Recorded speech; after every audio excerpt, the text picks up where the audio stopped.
Welcome, gentlemen, to the Loose Dads podcast.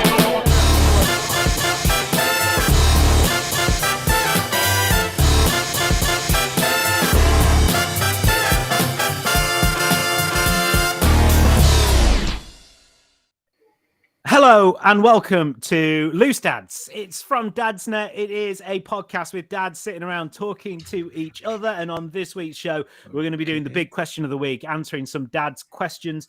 And we are also going to be looking inside the news and seeing how it affects parents. You may notice that there's a certain amount of Halloween thing going on. There's some fancy dress happening, although at the moment, if you are looking at the live stream, that is obviously, if you're listening to this on Spotify or Apple Podcasts, you'll be like, what do you mean? How would I know that from you talking? But on the live stream, there is some Halloween fancy dress going on. We will explain this a little bit later on. Suffice to say, at the moment, all you can see from Brad and Sparky are just black screens. I almost wonder if we should explain it earlier. Do you think? Okay, well, let's do this now. All right. Before we get into the introductions, we were given £7.50 each to get a fancy dress costume and to wear it on the live stream. We will put this all over the Loose Dads and the Dadsnet social media as well. If you are fans of Loose Dads who just listen on audio and would love to see what this looks like. Jack, we'll go to you first. Jack, what are you? What have you come as? Clear it up. I'm a bat. You're a bat. Jack's a bat. I'm a bat. I went to Poundland. Yeah. And I found this bat hat. And he's made himself up so you can't see him. Right? Yes, exactly. I am part of the bat. Exactly. Sparky, would you like to explain your Halloween costume, please, and maybe make it so we can see it? Let me just get into play. Hi. I with my £7.50 bought myself. Hold on, let me just turn my light on here, guys. I was just going for effect. Here we go. I'm the jester with pumpkin glasses, which have got pumpkin picking. I had to use the other half of the budget to buy Jackson exactly the same pair of glasses because he started kicking off. So I had to use this jester hat from a previous fancy dress costume I had before. But still going to say safer costume than Jack's. Anyway, so what about you, Jim? What have you come as? Well, I've come as the scariest thing that I could think of, which is Liz Truss. And I spent some of the budget on this fine blonde wig. As my wife said, she's got a straight bob. This isn't a straight bob. You try finding, for less than £7.50, a straight bob blonde wig. So I've got that. The kids have done my makeup. I don't know if you can see that. It's a magnificent effort. And I've also got this Hawaiian shirt because at the moment, Liz Truss is going, screw you, Rishi, I'm off. And she's off on holiday. She's off on a cheeky or link. That's what I've done. That's what I've gone for. Brad, could you explain yours, please? Hello, Jim. Hello, Jack. And hello, Sparky. And hello to everyone out there. Welcome to this Halloween special. So That's Brad amazing. is basically in the darkness. He's got flashing neon lines making a very scary mask type face. And now he's sunk back into the darkness. What is that, Brad? What is that mask? What is that of? I have no idea. I nicked it off of the kid. And pocketed the £7.50 for a beer down the pub later. Watching this video back on Loose Dad's YouTube, Dadsnet Facebook page, or we'll put it all over the socials as well, just in order to see how absolutely scary Brad's costume is. I'm gonna have nightmares about it. I know. Well, the funniest thing I was thinking about yours, Jim, which you're lucky, is I know the budget was £7.50, but in your current state, you can claim up to £115,000 every year now for the rest of your life, can't you? So you're all good.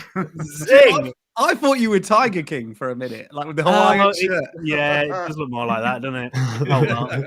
Carol Baskins, you bitch! Forget about this, and I'll do that next year with exactly the same costume. Perfect. Danny was having a shower, and I went and went to talk to her just before the podcast started recording, and I've never seen her jump quite as much as she had jumped. She'd never seen a bat before. What's wrong with her? You live in the countryside and I see that all the time. So let me introduce the panel anyway, because I've not introduced anyone yet, and we're already like 5 minutes in. Sparky got married recently. Hey, Hey, ringed up, guys. I'd introduce the panel as the celebrity marriages that they would be. So Brad is Nelson and Winnie Mandela because they're South African, right? Yeah, of course. Yeah. I bet Shay wishes that he'd been locked up for a while. So Yeah. Jack would be Charles Darwin and Emma Wedgwood. Do you know why that is? Norfolk based. No, not Norfolk based. They were cousins when they got married, and you live in Norfolk, so that kind of thing is okay. pretty Right, much, yeah. Okay. de rigueur, I believe. Yes. And Sparky would be Russell Brand and Katy Perry. Okay. Because it but was that only a didn't- short marriage. I was going to say, I hope ours lasts a little bit longer than theirs. But, And I would be Adam and Eve because it was a long, long time ago. Hey. Should we do the news? Let's do the news. press At it, some Jack. point.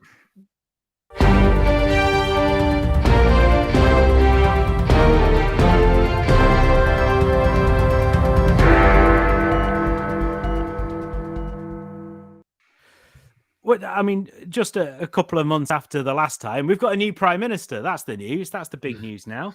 Oh, Rishi, he's finally got his feet under the table there, like feeling like the smuggest man that there is after going, oh, Liz is going to ruin the economy. And her going, no, I'm not. And then her ruining the economy. Yeah. And him going, oh, I hate to say I told you so.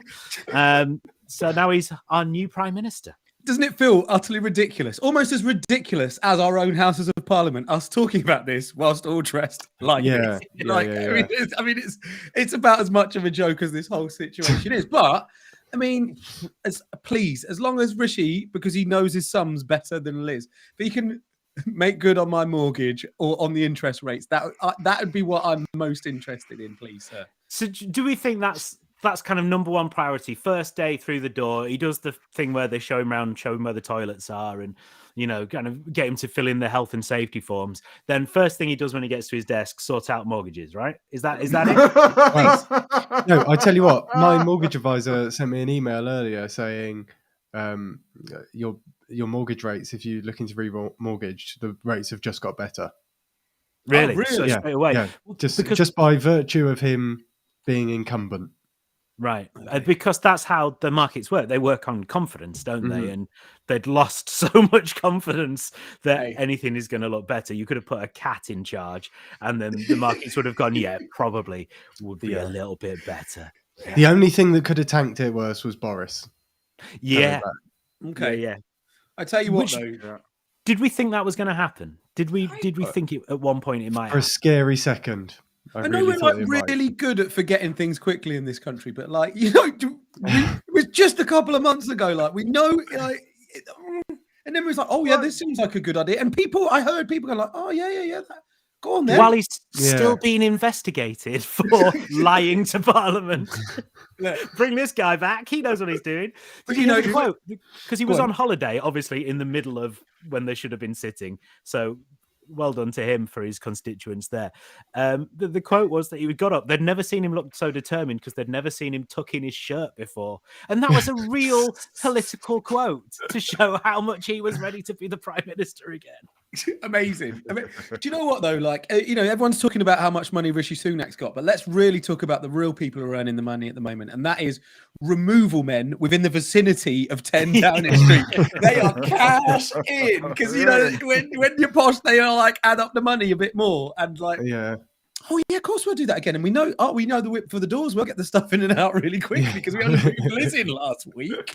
Right. Well, that's what I thought because I read a thing about this morning about Rishi Sunak, and it said that what he had to do was he was going to meet the king, then he was going to address the nation, then he was going to assemble his cabinet. And I thought I kind of expected Downing Street would be like furnished, but evidently not. I always assumed it was more like an Airbnb. Yeah. You know, like when you move into a new house and you sort of like, want to get your sort of smell in the house. So like, has he gone in, put a Glade plug in or whatever, like, or you put his reed diffusers up, get the, the stench of failure out, which Liz Truss has left behind. It's like, but she still did a speech like, oh, wow, I think it went pretty well. I was having a conversation over the weekend where someone said, do you think she'll come away from that and think, I did all right? I said, I don't think there's any possible way you can be the shortest serving prime minister in history and come away from it going, that's all right. I think if you're the sort of person that's determined to become prime minister, you're probably the sort of person that would fool themselves into thinking they did a pretty good job. Yeah. And Brad's touched on it already. She has done all right. 115 grand a year all right for the rest of her life, man. And also, as someone else pointed out, in 50 years' time, what a pub quiz question it's going to be, which is who was the prime minister when the Queen died? Yeah. And people are going, well, it must have been Boris or Rishi. Which one was it? And no one will remember the little couple of months there where Liz was in charge. So just note that down now on the back of your hand for 50 years. And, it'll still get it tattooed and it'll come in handy. You'll get a point. You might win a couple of pints. Couple of vouchers for pints. Important question, I think. Did we feel like this? Surely we've hit the bottom now. Like we've got to be going on the upward curve now. Like surely things are gonna get better now, aren't they? I mean, I don't think they could get any worse. No. And there's absolutely at the moment no chance that there's going to be a general election, because why would you go, this seems like an ideal chance to try our party forever? I mean, but Jim, I think those words are very dangerous within the Tory party. I don't know how it could get any worse. Oh yeah, no. Because they then go, hold my beer. I mean, you have been saying that for the last 3 months. That can't get any worse. Oh no, sorry. There goes the pound. Oh, I mean, Brad, you're back like someone who broke parliamentary rules, the ministerial code 6 days ago, is quite a ballsy move, isn't it? Suella Braverman had to quit because she'd sent some stuff on her personal email, and apparently that's forgotten in 6 days. That doesn't seem like a long enough time in the wilderness to me. Give it at least a month, right? Surely. So what should his priorities be other than mortgages? Brad, what would you like to see a prime minister do? You could be completely selfish, just something that would really work for you. What would you think? Dude, I rarely think about politics, so you've really caught me off guard. Doesn't have to be anything. It could just be something like a rule that he could bring in, completely selfish, something that would improve your life. Like, for instance, I'm hoping that he bans the word Friday, but I don't know if it's on the parliamentary schedule at the moment. It might be. No. Yeah. All right. So I would like him to stamp out cancel culture. Well, that's confusing, isn't it? You're going to cancel culture. Go for it, dude. It's an oxymoron. As opposed to Boris, who is an Oxford moron. Hey!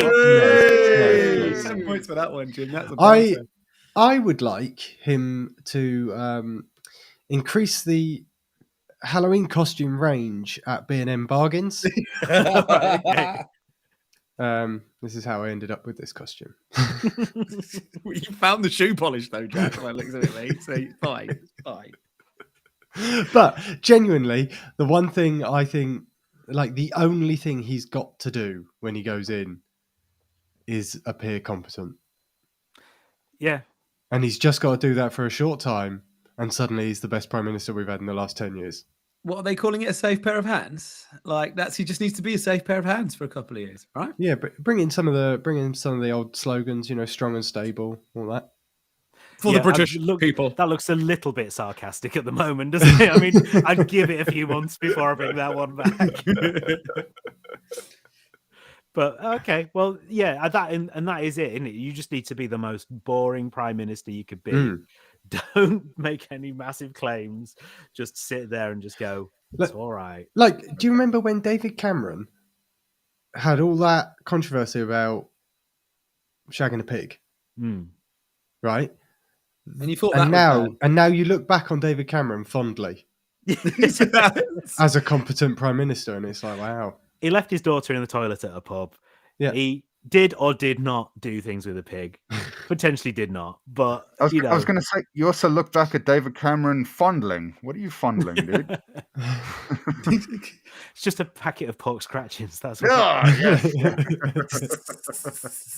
So, well, we'll see, won't we? We will see how it goes. But I mean, the other big news of the week, surely, Sparky, it's your wedding, right? The second bit of your wedding, which you managed to drag out for a long amount of time. Guys, it was long and drawn out, exactly. But yeah, it was amazing. Like the wedding itself was great. Few mishaps, like literally 10 hours before we were about to fly to Corfu, the what they called people who the tailors lost half of SJ's dress. Oh wow!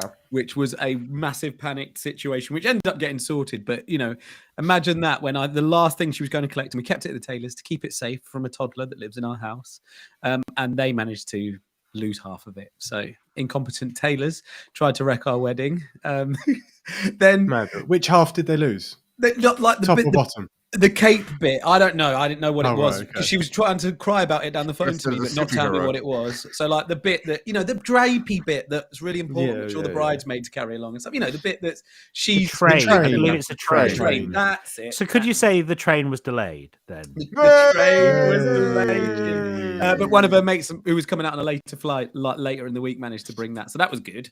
But the wedding itself was incredible, like right by the water, exactly how we wanted it to be.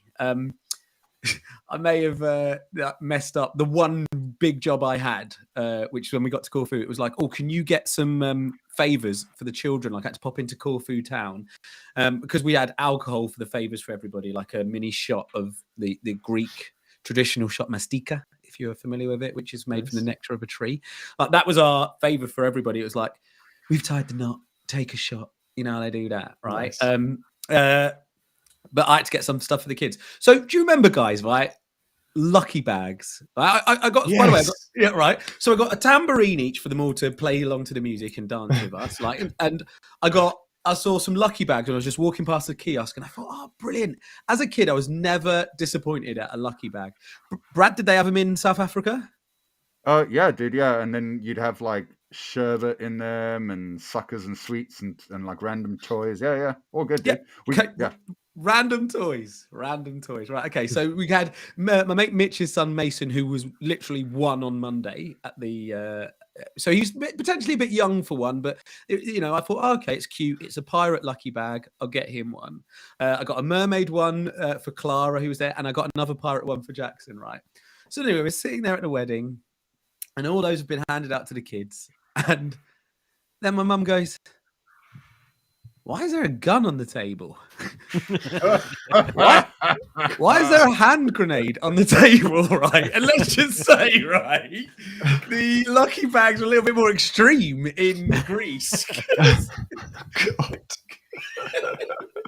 In the pirate lucky bag was the most realistic looking gun, which I'd given to a 1-year-old as the wedding favor at my wedding. And that wasn't a good look. And my, the wife just gives you that look like, you had one job, man. Literally. So what was your first dance then? Because you were teasing it a couple of weeks ago. What was it? Okay, so it is, the song by, Egyptian, Hold You. It's called, Girl, I Just Want to Squeeze Ya, Put My Arms Right Around Ya, Girl, you give me the tightest hold that I've ever had in my life. Right? That, but a slowed down recorded version. Do you know Egyptian? Are you familiar with it? I don't know that. No. No. Shaking my wings at you. Come on, guys. Is it by Duran? It's not by Duran. We had The Cure as our second song, though, Jim, because SJ's a massive Cure fan. So nice. We had Friday, I'm in Love. But that was our first dance. It was just this. We were panicking about the weather all week, and the weather came good. It was sunny all week, which we've never had in October. You normally get a couple of bad days when we go to Corfu, and it was just the perfect setting. I was like, you spent a whole year worrying about how that was going to turn out, and it came out exactly how we wanted it to. So it's all you can ask for, really, I suppose. That's awesome, man.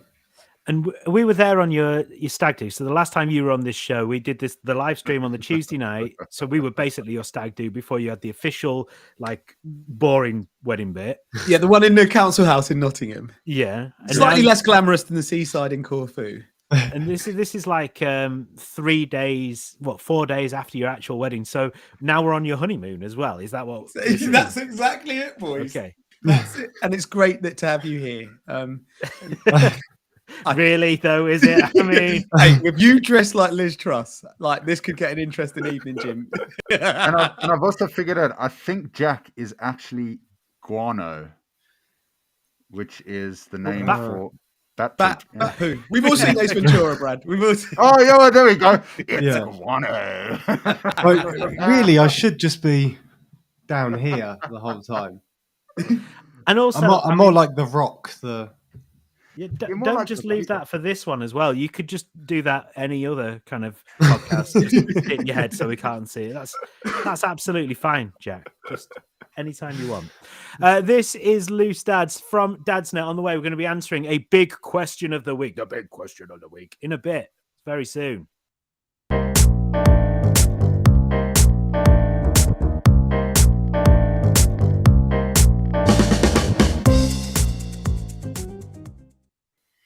So you know what?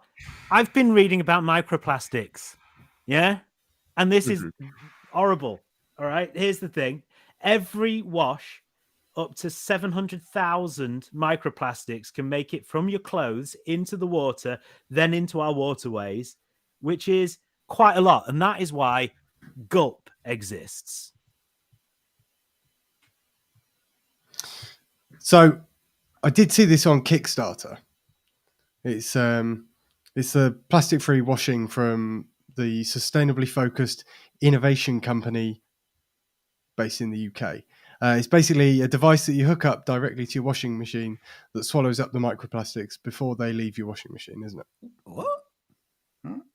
Okay. Well, I'm just having a look into it. I've just searched it up, and it says that 60% of all fabrics are now made with plastic fibers in. Like what?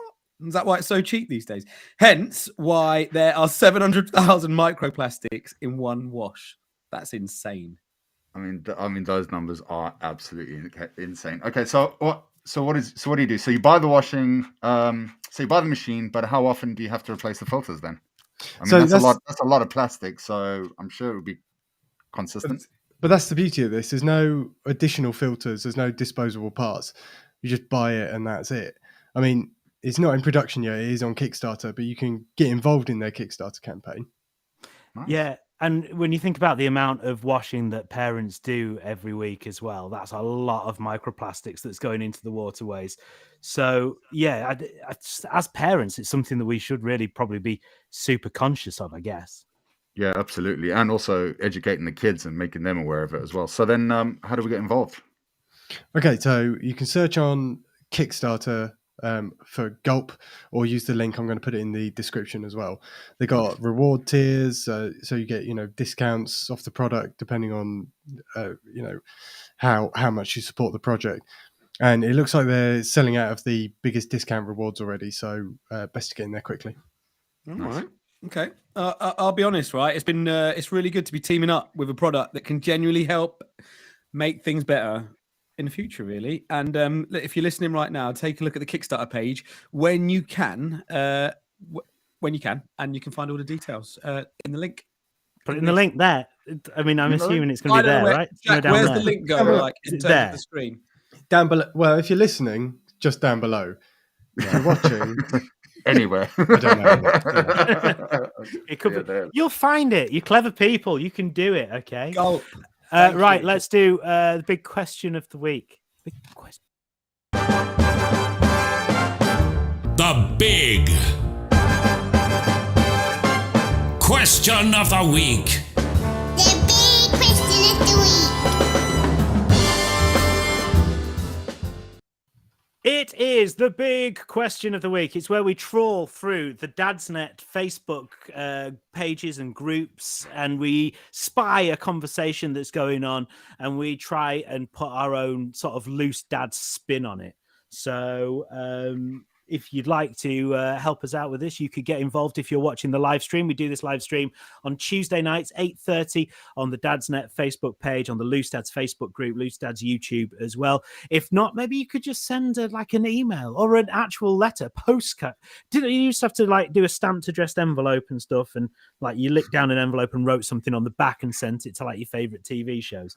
However, anyway, we'll discuss this. So the big question of the week this week is, what's one piece of advice that you would give to a new parent? What is the one piece of advice you'd give to a new parent? Jack, what would it be? Okay. It is not going to go how you think it's going to go. Fact. Yeah, like it doesn't matter how prepared you are. It doesn't matter what books you read and what parenting technique you think you're going to employ. Be prepared be prepared to be unprepared. There you go. If I'm going to put it in a soundbite form, be prepared to be unprepared. I mean, we talked about sound bites, didn't we, with the with politicians? We need parent sound bites, definitely. Okay. So it's those things like you don't. I mean, the scary things that happen as well. But even if you're thinking, I'm only going to buy wooden toys for my child, it's so good for the environment, then just forget about it now.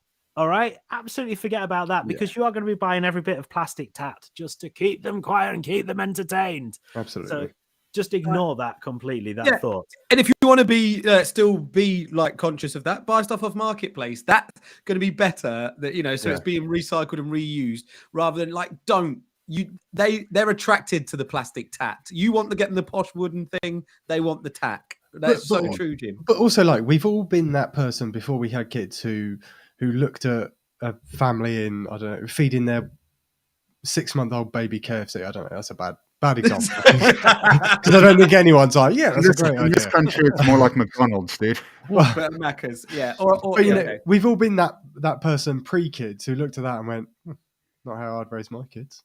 Yeah. I'd do it differently. But when you actually get into parenting, it's just different, You think, I'm gonna let my child, I want them to know what's right and wrong. I'm not going to tell them. Or some shit like that. And your house is going to get destroyed then. Like it just doesn't work. It just doesn't work. Because they do need someone to give them that little leg up at first, don't they? Like, but until you're in that situation, you just don't know. So be prepared that you're going to get into it and everything changes, and no matter how prepared you are, you're going to be doing it on the fly. Yeah. So a lot of people say bank your sleep before you have a child.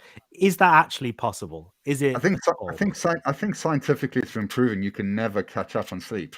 So like if you missed the night and you only got like 3 hours sleep, by like trying to sleep another 5 hours that day, it's not going to make a difference. You're not going to be able to catch up.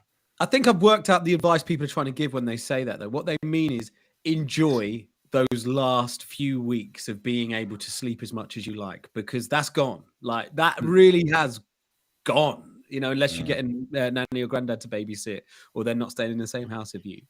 So I think that's what people are saying when they say bank your sleep. Like enjoy it before they're born, because it is insane how much they wake you up when you don't want to wake up. I mean, I don't know. There's like loads of things I was thinking about to say for this. Like, I don't know. The first 2 weeks are so intense, it's terrifying, and then it does get better. But that's for a new parent. But one, like touching on what Jack was just saying, like I guess I thought I was always going to be one of them. My kid's not going to have a tablet. My kid's not going to sit in front of the telly. But what I will say, and I've just really noticed it this week because we've actually had a week away with Jackson away from the telly. He's been doing like dance moves and singing songs, which he's learned off Swashbuckle, and he's been doing them, all the actions that they do on the telly, but without them. And I'm like, well, that's teaching him something. And it's and so the snobbery from people is like, oh, you can't do that. No, you can't let them watch too much TV, but you can't teach your kid everything as much as you'd like to think. But Justin can. The Swashbuckle Captain can, and some of the Jojo and Gran can, let me tell you, because he's just been repeating it to me all, and I've really realised, like, use these tools, and reading, of course. Reading is very important, but But that's another thing in it. Don't feel guilty if you put your child in front of the telly for half an hour, because one, yeah, they're learning stuff anyway, and two, you need a break. You have to give yourself a break, and you have to give yourself some time. You can't constantly be on, because you're not probably sleeping very well at night, and you need a chance to be able to just sit down and have a cup of tea and just like reset your head as well. And if that means your kid watches a half an hour, 2 hours of telly, it doesn't really matter. You're not going to break a child by what, I mean, wouldn't put them in front of Texas Chainsaw Massacre maybe, but Brad might. You would you would do more damage to your child if you were tired, aggravated, run down, fatigued. Like you're worse off then than, say, for instance, like you're saying, just pop them in front of the telly for 2 hours, maybe whilst you just take it easy, recharge a little bit. That does you the world of good, And if you're on a better game, you'll naturally be a better parent, because it's, some people may say it sounds selfish, but you got to be, right? Because newborns, it's all about give on their part, because they're so small that they just take, and it's exhausting. You got to look after yourself, man. Yeah, when are newborns going to be less selfish? Yeah, I know. Oh, me, cry. I need more milk. I told you guys, for what we consider to be the most intelligent species on the planet, we, like, as kids, we're just so inept at everything. At babies, like. I think there's a lot to be said about, like, I know we're trying to give advice, but also just pick and choose what advice you take. Some advice would probably work for another child. It might even work for your child, but if it's not how you want to do it, then you don't have to, and don't feel guilty about that. You can. Everyone finds their own way, don't they? They find their own way through. Mainly, it's just about surviving, and if you can survive every day, excellent news. Well done for you. Yep. So we put this question out on the Dadsnet main page earlier today, and I just wanted to go through a couple of the answers there. But one of them, from Gareth, literally says, take all the advice and books as guidance only. All kids are different and no one way works for all. And that's exactly what you were just saying, Jim. Never a true word said. Exactly that. That's it. You'll try something and it won't work. And, if your initial thought then is, what have I done wrong? It's probably nothing. It's just your child's different. And, that's why there are so many different books out there from people all claiming it's the one true way forward. And they all say completely different things. Yeah. There's another one that you should add in there, which is quite similar to that. And it's like, do not compare your child to other children. And you will, and if you work out how to do that, by the way, tell me. But some kids are better climbers and some are better talkers. Some learn how to walk way earlier than others. And it's like, I've definitely found myself at times going, well, come on, Jackson, why aren't you doing what they're doing? And how old are they? Oh, they're older than Jackson. They're younger than Jackson. They're doing things he's not. And it's like, don't do that. It's just going to smash your own brain in. So Dean Bird on that same Facebook thread said that babies and kids are like popcorn. They've all got the same stuff inside them, but they pop in their own time when they're ready. And I thought that's a nice way of putting that. I like that. Yeah. And we've had this one through, says, enjoy every moment because they grow up too fast, which is, I mean, it's true. They are so big so quickly. I kind of keep enjoying each new stage. They're not wanting it to change, and then it does, and then it's like, oh no, actually kind of it's cool, it's all right. But yeah, just looking back at some pictures, especially because sometimes try and make little videos, and if you leave too long between doing one bit of the video and the other bit of the video, then it looks like two different children. And it's it ruins it. Son's got a mustache now, so he's editing out the video. There was another bit that I wanted to bring up from Sean, who says, don't be too proud to ask for help when you feel like you're struggling. And I think as dads, that's definitely something we can all relate to. As Dadsnet members, that's probably something we can all relate to as well. You see the amount of posts in there of people saying, God, this is hard. Is everyone finding this hard? Yep. And everyone going, oh, yeah. That's, that is it. But yeah, the asking for help thing, we moved across the country for help with our second born, and it does help. So yeah, don't be too proud. And that's it. And it could be anyone. Even if you just need to have a little chat with someone, You know, it doesn't have to be here, take my kids for 3 days. Yeah. It can just be, can I just rant for 10 minutes? That would be And- nice though, Jim, if you could just take him for 3 days. Yeah. Christ, Yeah. mine wouldn't be 3 days. Mine would be like, you want to take him for a week? Yeah. Yeah, we're not that sort of friends, though, are we? You know? No, not if that's on the table. I pay you. I pay you. We've all heard the stories. And I also, Brad, actually, because you've mentioned a few times about having to listen to stuff about Roblox. My son has just discovered Roblox. Oh, yeah. There's a few hours of my life I won't get back. Welcome to the world, Jim. It's a mind fudge. Dude, honestly. It'll be literally like he is now speaking in completely different language with a lot of enthusiasm, mind you. We're still, because he's still quite young, so it's still like very much kind of like perched over him while things are happening, you know, just to make sure that he's, you know, he's safe and stuff online. Yeah. But yeah, it doesn't stop him repeating the stories of the stairs that he climbed up and then climbed back down again. So that's one of the things to look out for when you have kids. Yeah. Work on your I'm really interested in this face while thinking, you know, being able to think about something else. Yeah, I did this. Oh wow. Just to practice that a lot. Oh wow, really?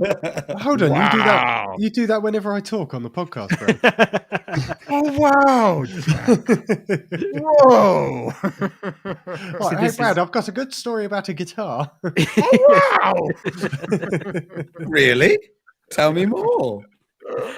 All right, One of your geek chats. No, Sparky, you just screwed up. You never say tell me more. No. Really?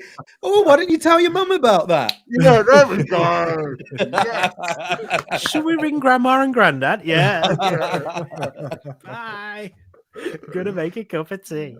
So is there anything else that anyone would advise to first-time parents? Any kind of one more bit of nugget of information? Yep. Just stop at one. Don't, because we're right on the. There's a big question mark over our head now. The wedding's out of the way about that. So, Hey, there was a comment on Facebook just saying don't do it. So, Right. do you know what though? To keep the other half happy, I'll just say this one quickly: tag naps, tag in, tag out. Like we do Saturday. I have Saturday morning lay-in. She has Sunday morning lay-in. We get a day each.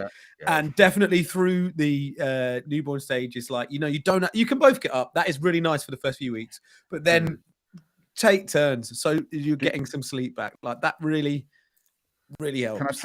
Can I tell you where that falls down? Because Shay and I used to do exactly the same thing.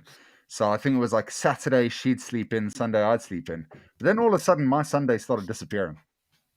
right, yeah. And that's going to happen to you, Sparky. Oh, right. Oh, but because they want to do something on a Sunday. No, just because they want to sleep in both days. Mark my words, man. It's going to happen. Come on. So, if you have any more advice, then get onto the Dadsnet main page on Facebook and, you know, add your advice there. Let us know what your advice is as well. If you would like to support this show, we'd really like you to do that. That'd be really nice. You can keep us in costumes and things like that. Or not. Or pay us to not wear costumes ever again. That would be another thing to do. And we have a patreon.com/loosedads. And there's various tiers there, and you can get things like kind of a video call with the Loose Dads, or you could get access to bonus content as well.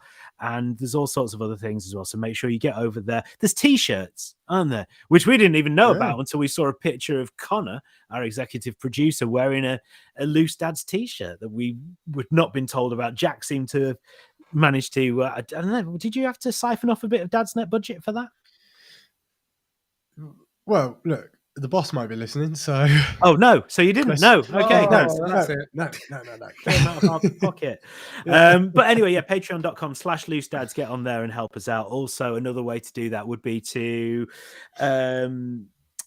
tell a friend about the podcast and get them to either watch the live stream on a Tuesday night, 8:30, or to download the audio into their podcast provider of choice, from their podcast provider of choice, into their device every Wednesday when it comes out. Or you could leave us a review, 5 stars. That'd be nice as well. Thank you very much to Sparky. Thanks, gents. Thank you to Jack. Thank you, guys. And for podcast listeners, I'm going to put all 4 of our faces and our Halloween budget costumes on our Facebook group, Loose Dads Pod, or Loose Dads Podcast, and you can vote on who did the best with their £7.50. And can someone let me know? Because obviously, since I've been now banished from Facebook, can someone let me know who wins, please? Okay, yeah, will do. And just to clarify, I haven't been banished for anything I've said. I just changed my password too often, and they've kicked me out, and they won't let me back in. Yes. Okay, we'll let you know who wins. Then we'll definitely, if he does, we won't tell him, right? Because we don't want him to get that ego. Not. Okay, absolutely brilliant. not. Thank you very much for listening. We're back next week. We are the Loose Dads from Dadsnet. Bye-bye. See you later. Bye. Bye. Thank you. Loose Dads, a Dadsnet original podcast.